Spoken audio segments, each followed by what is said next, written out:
ion in addition to static electricity. With this ion air gun, bottles for cosmetics perform a static removal. You can see it on the bottle of cosmetics with a negative 2000 volts static. What about this time? Its surface easily absorbs some dust. Use my ion air gun. Static electricity removal. After blowing, ray measure surface static electricity. You can see it. Now 200 volts static on the surface. Blow again.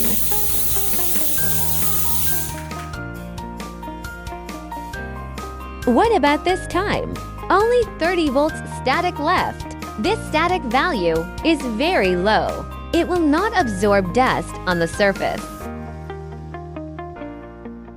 The performance of this ion air gun, still pretty good.